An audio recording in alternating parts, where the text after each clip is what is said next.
शादी के दिन बेटे की असलियत देखकर माँ रोने लगी। जी हाँ दोस्तों, आज मेरे इकलौते बेटे शशांक की तीसरी शादी है। आज मैं बहुत डरी हुई हूँ। आज पता नहीं क्या होगा, क्योंकि पहली शादी वाले दिन भी मेरे बेटे ने बहू के साथ पता नहीं क्या कर दिया था कि वह बहुत ज़ोर से चिल्ला रही थी और शादी की पहली रात ही घर छोड़कर भाग गई और दोबारा कभी नहीं आई। और फिर हमने अपने बेटे की दूसरी शादी करने की सोची और सोचा शायद हो सकता हो हमारी बहू में ही कोई दिक्कत हो।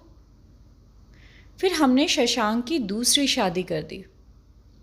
दूसरी शादी में भी वही हुआ जिसका मुझे डर था। बहू को मैंने अपने बेटे के कमरे में भेजा और सोचा कि अब सब ठीक हो गया है, लेकिन करीब 1 घंटे बाद बहू कमरे से बहुत तेज़ चिल्लाते हुए बाहर की तरफ भागी। हम लोग उसकी चीखें सुनकर तुरंत बाहर वाले कमरे की तरफ दौड़े और देखा कि बहू बाहर ज़मीन पर गिरी पड़ी है, बहुत तेज़ चिल्ला रही है और कुछ देर बाद ही वह बेहोश हो जाती है। हम सब लोग उसको हॉस्पिटल ले जाते हैं और फिर कई घंटे बाद उसको होश आता है। हम बहू से पूछते हैं कि बेटा क्या हुआ था उस कमरे में जो तुम्हारी ऐसी हालत हो गई, लेकिन वह कुछ भी नहीं बोलती है और डॉक्टर कहते हैं कि आप अपनी बेटी को ले जा सकते हैं। वह हमारे साथ ससुराल जाने से मना कर देती है। वह अपने मायके चली जाती है और कहती है कि मैं आज के बाद आपके यहाँ कभी नहीं आऊँगी। मेरी तो समझ में ही नहीं आता है कि अब मैं क्या करूँ।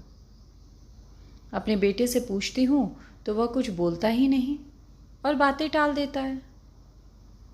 जब ज़्यादा फोर्स करो तो वह घर छोड़कर चला जाता है। इसी राज से पर्दा उठाने के लिए आज मैं अपने बेटे की तीसरी शादी कर रही हूँ।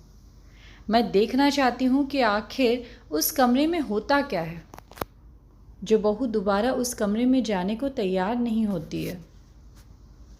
आखिर मेरा बेटा उसके साथ करता क्या है। और मैंने अपनी तीसरी बहू को बड़ी मुश्किल से शादी के लिए मनाया है। मैंने उसे वादा किया है कि मैं तुमको कोई भी मुश्किल नहीं आने दूंगी। हम लोग बस देखना चाहते हैं कि आखिर वहाँ पर होता क्या है, और जैसे ही कुछ गलत होगा हम लोग तुरंत ही तुमको बचा लेंगे। यह बातें सुनकर वह शादी के लिए मान गई है। शादी की सारी रस्में हो जाने के बाद मैंने अपने बहू को अपने बेटे के कमरे में भेजा और मैं भी उस कमरे में चुपचाप एक कोने में छुप गई और इंतज़ार करने लगी कि कब मेरा बेटा आएगा। मैंने बाहर भी कई लोगों को खड़ा कर दिया था और कह दिया था जब मैं आवाज़ दूं तो तुरंत कमरे में चले आना। मेरा बेटा शशांक कमरे में आया और बहू पलंग में बैठी थी। शशांक उसके बगल में ही बैठ गया। शशांक बहू से कहने लगा, तुमने यह शादी क्यों की? मुझे यह सब नहीं पसंद है। मैं बेटे व बहू पर नजर रखी थी। धीरे धीरे बोलते उनकी बातें सुन एकदम से उसका रूप बदल गया। उसका यह रहस्य देखकर मैं एकदम परेशान हो गई और एकदम से चीखने लगी। यह सुनकर बाहर खड़े सब लोग तुरंत अंदर कमरे में आ गए। उन्होंने तुरंत बहू को कमरे से बाहर ले गए और शशांक को ज़ोर से पकड़ लिया। आज अपने बेटे का सच जानकर मैं बहुत शर्मिंदा हुई। मैं फिर एक बड़े से डॉक्टर के पास गई और उनको उस रात की सारी बात बताई कि उस रात को जब मेरे बेटे ने बहू को देखा तो एकदम से गुस्सा हो गया था। उसकी आंखें एकदम लाल हो गई थी। वह बहू के कपड़े फाड़ने लगा था। वह एक भयानक शैतान की तरह लग रहा था कि मानो जैसे बहू को खा जाएगा। डॉक्टर ने बताया कि उसको एक खास बीमारी है जिसमें वह लाल जोड़े में किसी भी लड़की को देखता है तो वह ऐसा ही व्यवहार करता है।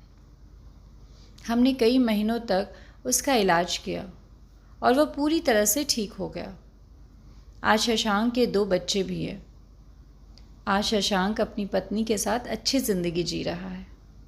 आज अगर मैं यह सब नहीं करती तो मुझे यह रहस्य कभी भी पता नहीं चलता।